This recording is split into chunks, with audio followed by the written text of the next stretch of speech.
Sejarah Pertempuran. Sejarah Pertempuran Surabaya 10 November 1945.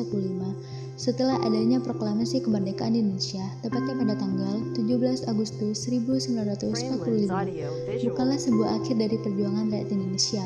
Pertempuran ini merupakan salah satu kejadian terbesar yang ada di dalam sejarah Revolusi Nasional Indonesia, serta menjadi lambang atau simbol nasional yang menjadi bukti akan perlawanan Indonesia terhadap adanya kolonialisme.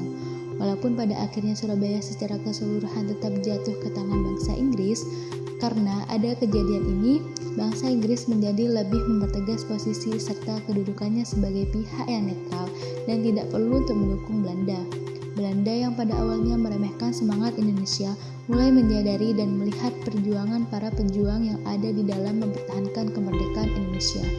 Adanya hal tersebut membuat para pejuang Indonesia mendapat dukungan luas dari berbagai kalangan masyarakat. Hal ini dilihat Belanda sebagai sesuatu yang berbeda dari gambaran mereka, dan apa yang mereka bayangkan sebagai kelompok pengacau sporadis atau ekstrim. Latar belakang terjadinya pertempuran Surabaya. Pertempuran Surabaya dilatar belakangi dengan adanya kedatangan pasukan sekutu pada tanggal 25 Oktober 1945 yang tergabung dalam AFNI atau Allied Forces Nederland-East Indies. Kedatangan pasukan AFNI tersebut ke Surabaya, tepatnya di Tanjung Perak, dipimpin oleh seorang jenderal yang bernama Brigadir Jenderal Aubertin Walter Soden Malabi yang kemudian membuat sebuah pos pertahanan. Tujuan awal dari kedatangan sekutu tersebut adalah mengamankan tawanan perang. Adanya perintah pasukan sekutu tersebut membuat masyarakat setempat di Surabaya marah dan menolak untuk menyerahkan senjata yang mereka miliki kepada pihak sekutu tersebut. Hal ini yang pada akhirnya memicu adanya gerakan dari masyarakat Surabaya untuk melakukan penyerangan dengan maksud untuk mengusir pasukan sekutu tersebut. Selain itu, para pasukan sekutu juga pada kenyataannya melakukan tindakan di luar tujuan awal mereka, di mana pasukan sekutu yang kebanyakan pasukan Inggris tersebut pergi menyerbu penjara di Surabaya dalam upaya membebaskan tawanan pasukan sekutu lain yang ditahan di Indonesia.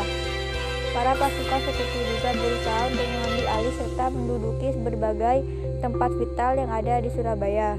Kronologi pertempuran Surabaya. Kronologi awal dari insiden ini di mana sekelompok orang Belanda yang dipimpin oleh Mr. W.V.C.H. Bloeckman mengibarkan bendera negara Belanda yang berwarna merah, putih, dan biru tanpa adanya persetujuan dari pemerintah Republik Indonesia di kota Surabaya. Para masyarakat Surabaya yang melihat hal tersebut menjadi kesal dan marah. Hal ini yang membuat seorang perwakilan Indonesia yaitu Residen Sudirman mendatangi Hotel Yamato tempat mereka mengibarkan bendera tersebut untuk berdiskusi dengan pimpinan yaitu Bloeckman agar bendera tersebut dapat diturunkan dan tidak terjadinya keributan. Namun, diskusi yang ada tidak berjalan lancar dan pimpinan mereka yaitu Bloeckman menolak untuk menurunkan benderanya. Hingga yang menjadi puncak dan kejadiannya, Bloeckman mengeluarkan sebuah pistol yang membuat perkelahian antara kedua belah pihak tidak dapat dihindari. Di tengah keributan tersebut, Bloeckman meninggal dunia karena dicekik oleh pengawal Sudirman yaitu Sidik. Namun, Sidik juga tewas yang disebabkan oleh tentara Belanda yang sedang bertugas saat itu. Sudirman beserta pengawalnya yang lain berhasil menghindari insiden tersebut dan segera keluar dari Hotel Yamato untuk mengamankan situasi yang ada. Namun beberapa pemuda di Surabaya terlihat langsung menaiki Hotel Yamato dan segera merobek bendera Belanda yang berwarna merah, putih, biru tersebut dan menyisakan bagian merah dan putih saja. Serangan arek-arek Surabaya. Perang yang terjadi antara kedua belah pihak yaitu masyarakat Surabaya dan pasukan sekutu Inggris pertama kali terjadi tepatnya pada tanggal 27 Oktober hingga 30 Oktober tahun 1945. Hal ini yang membuat Jenderal D.C. Hawthorne meminta bantuan dari Soekarno untuk mencari solusi dan meredakan situasi pada saat itu.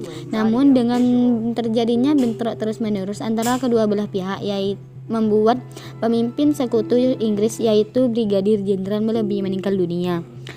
Pemimpin dari pasukan sekutu Inggris yaitu Jenderal Malabi meninggal dunia di tanggal 30 Oktober 1945.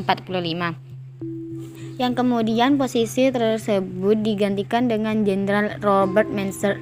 Kemudian Jenderal Robert Menser mengeluarkan sebuah ultimatum yang ditujukan kepada masyarakat Surabaya pada tanggal 9 November 1945. Ultimatum tersebut berisikan sebagai berikut. Pemimpin Indonesia yang ada di Surabaya harus melaporkan diri seluruh senjata yang dimiliki oleh pihak Indonesia yang ada di Surabaya harus diserahkan kepada pihak Inggris. Pemimpin Indonesia yang ada di Surabaya harus menandatangani sebuah pernyataan bahwa mereka menyerah tanpa adanya syarat. 1. Pemimpin Indonesia yang ada di Surabaya harus melaporkan diri. 2. Seluruh senjata yang dimiliki oleh pihak Indonesia yang ada di Surabaya harus diserahkan kepada pihak Inggris. Pemimpin Indonesia yang ada di Surabaya harus menandatangani sebuah pernyataan bahwa mereka menyerah tanpa adanya syarat. Akhir pertempuran.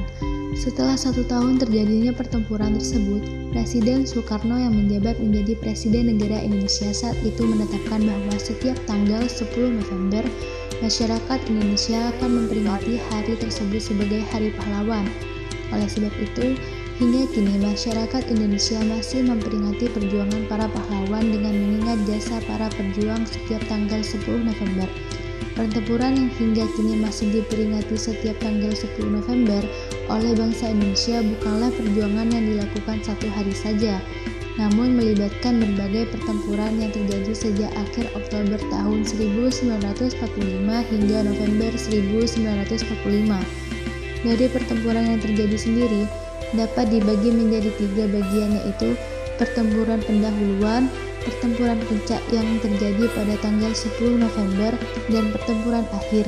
Jika diperkirakan perjuangan yang ikut terlibat akibat serangkaian pertempuran tersebut adalah 20.000 pasukan TKR yang datang dari berbagai penjuru Jawa Timur serta para rakyat pejuang yang mencapai 140 orang. Terima kasih.